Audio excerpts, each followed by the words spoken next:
Радостен бе днешния ден за деца и възрастни от видинския квартал Заводско селище. Поводът беше наистина хубав. Напълно обновената детска градина в квартала, заслугата за което е на кандидат-кмет от политическа партия Ред, законност и справедливост Венцислав Станев.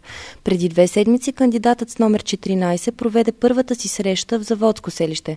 Тогава жителите му не скриха болката си от двата големи проблема, с които се сблъскват ежедневно. Лошите условия в детската градина и разпилените боклуци. Само дни след тази среща в квартала бе почистено, а от днес децата се радват на основно ремонтирана детска градина. Обновеното заведение бе тържествено открито от архимандрит Поликарп, който отслужи и празничен водосвет. Нека бъде Божието благословение сугубо над всички, особено на тези, които са се потрудили за благолепието на този дом. Бог да им въздава, да им дава, за да бъдат наистина, както четем в свещените молитви, достойни за подражание от всички. Квартал Заводско селище е построен в края на 60-те години, когато е строен и химическият комбинат. От тогава в детската градина не са извършвани никакви ремонтни дейности. До днес, когато кандидатът с номер 14 пое отговорността и спази обещанието си. За мен е особена чест и удоволствие да бъда днес сред вас. С общите усилия на нас, кандидатите за общински съветници, решихме да създадем нормални условия за дечицата в селището. Вместо да даваме пари за скъпи концерти, без които вероятно можем, решихме да направим нормални условия за дечицата. Разбира се, ще продължаваме да помагаме и за бъдеще. За мен е удоволствие да обявя още нещо. С нашия екип решихме, госпожа Йорданова го чу преди малко, за Коледа ще изпратим дядо Коледа да бъде сред децата, да донесе топлина, светлина и уют в това заведение. Толкова от нас. Надявам се, че сме били полезни и се надявам, че децата и колегите се чувстват добре в този прекрасен детски кът.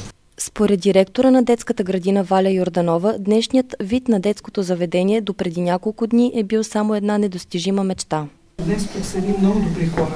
Това са едни хора, които не забравиха тази детска градина, които с много желание, много бързо, само за няколко дни, успяха да направят това, което ние години наред сме мечтали да се случи, защото това наистина е мечта. Някой ще каже, не кой знае какво. За нас това е много. Това е една дограма, която няма никой да се притеснява вече, че ще става течение, ще духаме децата.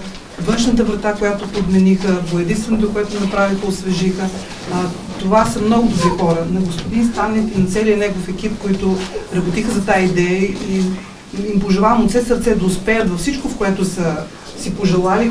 Разбира се, като на всеки празник, децата бяха подготвили програма от песни и стихотворения, с които поздравиха Венцислав Станев и екипа му.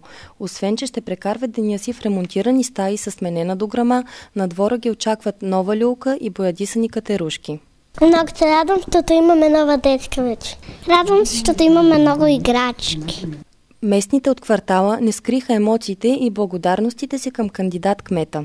Ние сме доволни, че е направил детска градина за нашите деца, защото ще бъде по-топло, по-добро, по-уитно ще бъде.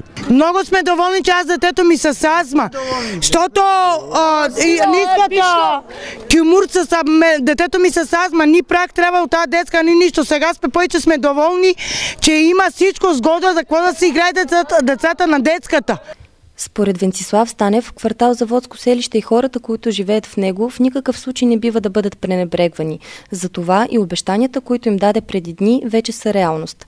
Народната мъдрост, казана дума хвърлен камък, важи с пълна сила за кандидат-кмета с номер 14. Вместо да дадем парите за скъпи концерти, решихме да направим нещо от сърце с нашия екип, кандидатите за общински съветници. Просто решихме, че ще направим да помогнем на учениците, да направим ремонт на тази детска градина. Надявам се, че нещата са наистина добри. Това са реални неща, които помагат реално на хората от това селище. Другото, което искам да кажа е, че очаквам и продължавам да очаквам през тази кампания да се случи реален дебат. За другите кандидатове за кметове да излезем, да си кажем пред хората идеите, да си кажем намеренията и да се обединим около най-добрите намерения. Да видим това, което е най-доброто за града ни, независимо кой го е казал, независимо кога го е казал. Просто трябва да работим за нашата община, за да бъдем всичките добре. И все пак очаквам реален дебат до вечера с останалите кандидати. Бюлетина 14! И на него ще гласуваме!